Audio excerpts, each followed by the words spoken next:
इस्लामाबाद से एक बार फिर खुशामदीद। हम ब्रेक से पहले बात कर रहे थे तस्नीम कुरैशी साहब से, हुकूमती मौक़िफ़ पीपल्स पार्टी का मौक़िफ़ ले रहे थे। हमारे स्टूडियो में हैं हमारे साथ तारिक महमूद साहब, ज़फ़र अली शाह साहब। अगर स्टूडियो में वापस कॉन्वर्सेशन लाए तारिक साहब, तो ये इस केस का जो बहुत मुख्तसर गैर सियासी पहलू है, अगर उसकी तरफ बात कर सकें। कोर्ट जो इशारा कर रहा था वो इसलिए कर रहा था ना कि किसी तरह ये जो एक मीडिया हाईलाइट है ये तो ख़त्म हो, राजा साहब बस कह दें जी मैं कर दूंगा।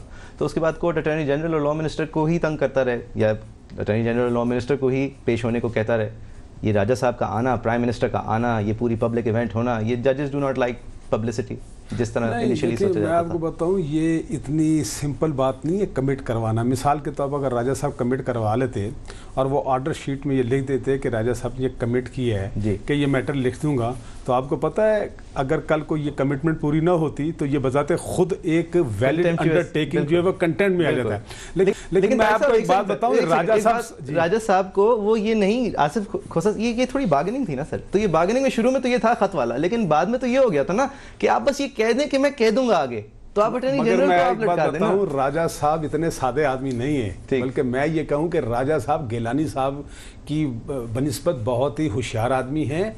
और दूसरी बात है, गिलानी साहब की तरफा जितनी गलतियां हुई हैं ये उनसे सबक सीख रहे हैं। ये सियासी लोग हैं, सियासी लोगों से लड़ना ज़रा खासा मुश्किल होता है। मिसाल के तौर पर देखें ना, गिलानी साहब तो बादशाह आदमी थे, इनको तो जो कि 60 दिन के भी वजारत उसमें तो अभी तक इनको चढ़ी नहीं है, लेकिन वो 4.5 साल की तो वो अभी बहुत पावरफुल समझ रहे थे। देखे ना, उन्होंने आपको याद होगा मेलसी में क्या कह दिया, उन्होंने बहावलपुर में क्या किया, लाहौर में क्या, सारा कुछ है। मैं या और भी कि मैं फांसी चढ़ जाऊं या ये करूं और वो, ये सारी बातें। देखिए ना, राजा साहब ने तो अभी तक वो बात ही नहीं की, उन्होंने ये भी नहीं कहा। सर उनका डिमीनर भी गुफी नहीं है, माज़रत के साथ वो रियलिस्टिक बातें करते हैं। सर ये देखो, यही मैं इसलिए मैंने आपसे करना कि ये पॉलिटिकल वर्कर है, अभी हमारे शाह साहब भी पॉलिटिकल वर्कर हैं। ये जो देखें यही फर्क है। देखें जिस बात से मुझे डर लगता था, देखें ये है अदालत का केस, ये है लीगल केस, ये कॉन्स्टिट्यूशनल केस, लेकिन पॉलिटिशियन ने कमाल ये किया है, देखें कि ये उनको उठा के अपनी पिच पर ले गए हैं और सारी कौम को तकसीम कर दिया। मेरे जैसे लोग इसी बात से डरते थे कि ये नहीं होना चाहिए, और इसी की वजह से देखें अब अदालत को इसका जो कुछ भी आप कह लें, देखें ये जज साहबान भी इसी दुनिया में रह रहे हैं और वो आंखें ना उनकी बंद हैं ना उनके कान बंद हैं, और सारी जो फॉल आउट हो रहा है, और मिसाल के तौर पर जिस किस्म की बदतमीजियां अब ये जो है ना मुख्तलिफ चैनल्स पर हो रही हैं, अब वहां पर एक किसी न किसी तरह बेबसी है। मिसाल के तौर पर वो प्रोग्राम देखे मुझे इतनी जिल्लत महसूस होती है कि मैं आपको बता नहीं सकता। सवाल ये नहीं है कि वो कितनी फजूल बातें करता है, सवाल ये है कि अगर उसके बावजूद एक आदमी बहुत ही फजूल और घटिया और बेबुनियाद बातें कर रहा है तो मुझे फिर भी उसकी बेइज्जती। तो देखें इस वक्त जज साहिबान भी जो है वो एक मुश्किल, इसीलिए जज साहिबान शायद कोई रास्ता निकालना चाह रहे थे और रास्ते जज साहिबान के पास कम है। और मुझे ऐसा लग रहा है कि ये पीपल्स पार्टी एक प्लानिंग करके इस मामले को आगे ले जा रही है, और एक ऐसी स्टेज आएगी जब ये issue for the time being जो है ना हो सकता है इररेलेवेंट हो, क्योंकि ये बात कि जी केयर टेकर आएगा और वो आते साथ लिख देगा, मैं इसको नहीं मानता। वो ये अलग बात है कि आइंदा वाली हुकूमत कोई और आए वो लिखे तो दूसरी बात है। इसका लगता है कि इसको प्रोलॉन्ग करेंगे, उधर तक ले जाएंगे जहां तक केयर टेकर आ जाएगा और फिर मामला ये खटाई में पड़ जाएगा। शाह साहब एज अ वकील sir, not as a representative of the PML, बहैसियत एक वकील, सीनियर वकील, अगर आपको ये केस हैंडल करना होता तो जो शुरू में इन्होंने गलतियां की हैं, जो ये बाबर अवान साहब और फिर वो हम इम्यूनिटी की बात नहीं करना चाहते, एतजाज़ एहसन साहब की जो शुरू की स्टेप थी जिसकी वजह से गिलानी साहब से टर्बो चार्ज होकर रेट्रोएक्टिवली डूब गए, तो आप कुछ फ़र्क करते सर अगर आपने ख़त नहीं लिखना होता बिलफर्ज? नहीं देखिए जी, पहली बात तो ये भी है कि ख़त क्यों ना लिखना होता, बताऊँ क्यों? क्योंकि मेरी मिसाल में आप लॉ मिनिस्टर होते, शहबाज शरीफ साहब प्राइम मिनिस्टर होते, नवाज शरीफ साहब प्रेसिडेंट होते, उनके खिलाफ खत लिखना होता। हाँ, मैं बिल्कुल आपने ठीक कहा। अब ये कि अब इसीलिए हम ये कहते हैं ना कि भाई शायद इस हुकूमत के जो एडवाइज़र हैं, मसलन आज की जो हमारे कुलीग हैं, भाई हैं, ये अटॉर्नी जनरल साहब कहते हैं नहीं आइन में कोई ऐसी बात ही नहीं है, प्राइम मिनिस्टर कोई जवाब दे नहीं है, प्राइम मिनिस्टर नहीं कह सकता। अब ये इससे इख्तलाफ है हमें इससे। अब सवाल देखें ना जी, जो कानून की बातें हैं, बड़ा शुरू में आपने बिल्कुल ठीक कहा कि आइन को आइन की दुनिया वाले या कानून की दुनिया वाले बेहतर जानते हैं। अगर मशीर जो हैं वो गलत एडवाइस करेंगे, ये अलग बात है कि मैं एडवाइस करूं अपने बतौर वकील के अपने सीएम को या पीएम को, तो करें ना एडवाइस। सुने ना, नहीं आपने ये कहा ना कि अगर वो हो तो आपको ये कहें कि भाई ये खत हमने नहीं लिखना, यही आपने कहा ना मतलब। और जब मैं बतौर वकील के एडवाइजर के कि ये समझ रहा हूं कि ये इस ना लिखने से मेरी हुकूमत गिरती है, ना लिखने से ये कोई इतना बड़ा जलजला आता है, और लिखना इसलिए जरूरी है कि अब apex court of the country ने कह दिया है तो कोई इससे कोई वैसे तो आप लॉ मिनिस्टर नहीं रहते मेरे वो ना रहूं वो तो सही है ना, लेकिन लॉ मिनिस्टर रहते हुए करें ना सर। नहीं शाह साहब, अगर मेरी मिसाल में आपको लॉ मिनिस्टर भी रहना है, आपको इस पार्टी को भी बचाना है, कायद और कायद जूनियर जो हैं वो दोनों फंसे हुए हैं, आप क्या करते हैं? कोई बिल्कुल देखना जी, ये तो अब जबरदस्ती फंसे हुए ना, और फंसे हुए तो रहेंगे ये। नहीं नहीं, थोड़ा सा रियलाइज करें, मतलब फंसने वाली बात इस जजमेंट की वजह से नहीं है।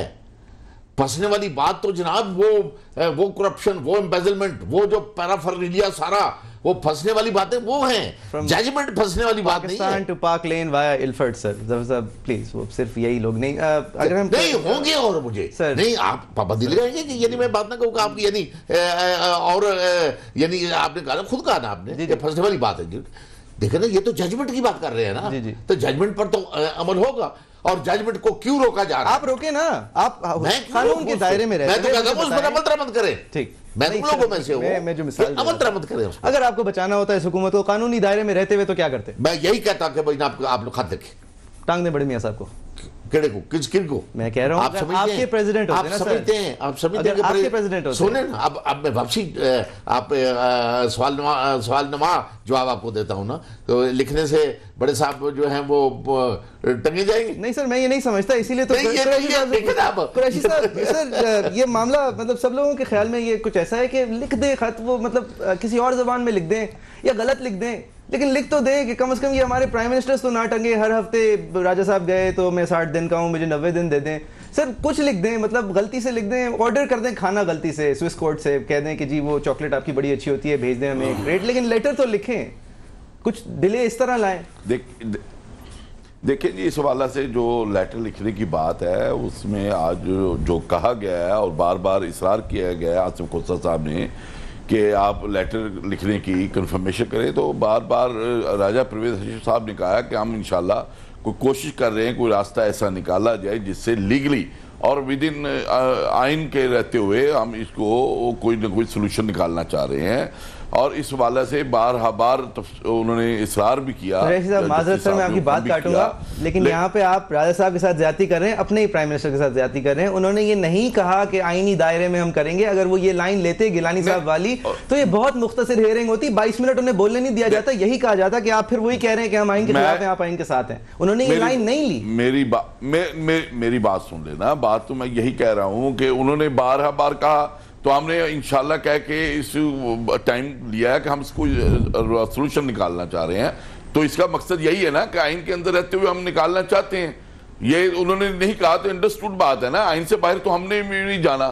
तो इस वाला से राजा साहब ने बेशक ये बात नहीं कही, लेकिन बात का मकसद समझने की कोशिश करें कि हम चाहते हैं कि इसका कोई रास्ता निकाला जाए। तो उस वाला से मैं समझता हूँ रास्ता उसी वक्त निकला, गैर आईनी रास्ता तो हमने नहीं निकालना। तो आइन के अंदर हदूद के अंदर रहते हुए ये बात आपने राजा साहब के, मेरी बात सुने, ये बात आपने पहले भी राजा साहब के जिम्मे लगाई, मेरी बात तो आप पूरी कर देंगे। तो ये राजा साहब ने वाकई नहीं कहा कि मैं आइन के अंदर रहते हुए हम, लेकिन ये परसेप्शन यही है कि हम चाह रहे हैं कि यही रास्ता कोई निकले इसका। दूसरी बात ये है कि आज जो बिहेवियर था बिल्कुल कोर्ट का भी बहुत अच्छा था, और मैं समझता हूँ वज़ीर आज़म ने भी बड़ी हम्बल रिक्वेस्ट की थी, जिसके ऊपर ये केस चल रहा है। अब 18 सितंबर तक देखते हैं तो इसमें क्या इम्प्रूवमेंट होती है, क्या बनता है इसका। तो इस हवाले से हमेशा पीपल्स पार्टी ने, मैं पहले भी कह चुका हूँ और आज भी कह रहा हूँ कि आइन के बिल्कुल उसने हमेशा, हाँ जी बोल रहे हैं आप।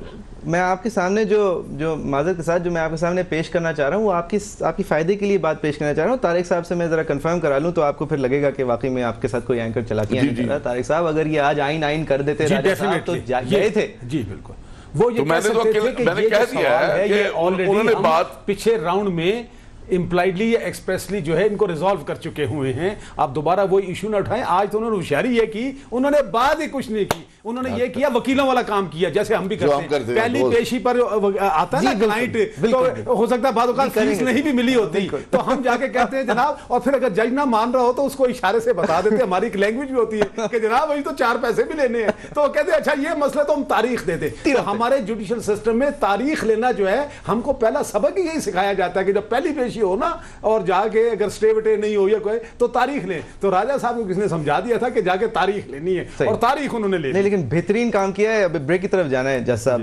व्यूअर्स आप देख रहे हैं इस्लामाबाद से, facebook.com/islamabad.cnbc पे जाके आप इस शो पे कमेंट कर सकते हैं, इसको फिर से देख सकते हैं। Will be back after break.